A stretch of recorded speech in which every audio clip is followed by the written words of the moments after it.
नाशिकच्या त्र्यंबकेश्वर सोबत घाटमाथ्यांवर रात्रभर सुरू असलेल्या पावसानंतर नाशिकच्या गोदावरी नदीची पाणी पातळी देखील आपल्याला वाढताना पाहायला मिळते। मी सध्या नाशिकच्या रामकुंड परिसरामध्ये आहे। आपण जर या ठिकाणी बघितलं तर गोदावरी नदीची पाणी पातळी देखील या ठिकाणी वाढताना पाहायला मिळते। समोरच्या गांधी तलावाचा परिसर जर बघितला तर संपूर्ण गांधी तलाव हा ओसंडून वाहतोय आणि एकूण जर बघितलं तर सकाळच्या सुमारास या ठिकाणी ज्या पद्धतीने अनेक पर्यटक हे गोदातीरी या ठिकाणी दशक्रिया विधी असेल किंवा जे धार्मिक विधी आहे ते करण्यासाठी येत असतात, ते सगळे या ठिकाणी पर्यटक आपल्याला पाहायला मिळत आहे। खरं तर आज पर्यटन स्थळ जे आहेत ते बंद करण्याचा निर्णय जो आहे तो जिल्हा प्रशासनाने घेतलेला आहे।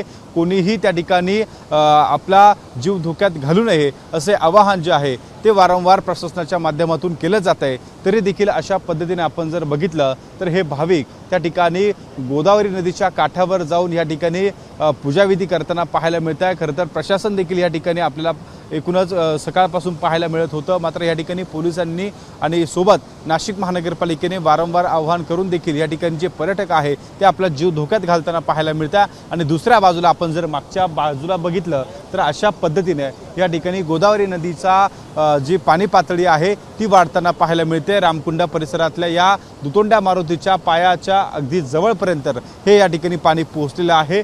या ठिकाणी सीताकुंड असेल, गांधी तलाव असेल, रामकुंड असेल, या ठिकाणी हे संपूर्ण पाण्याखाली गेलेलं आहे। तर समोरचा जो भाग आहे आपण जर बघितला तर तो देखील त्या ठिकाणी पाण्याने वेढल्याचं पाहायला मिळते।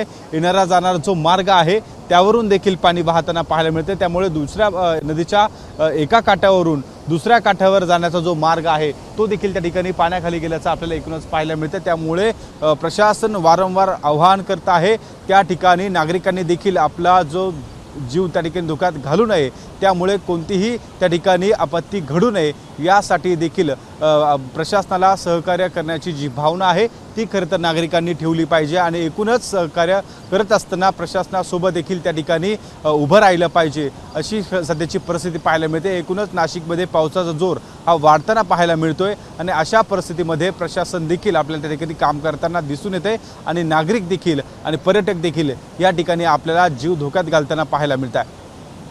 कॅमेरामॅन धनंजय दारुंडेसह शुभम बुडके, एबीपी माझा, रामकुंड, नाशिक। एबीपी माझा, उघडा डोळे बघा नीट।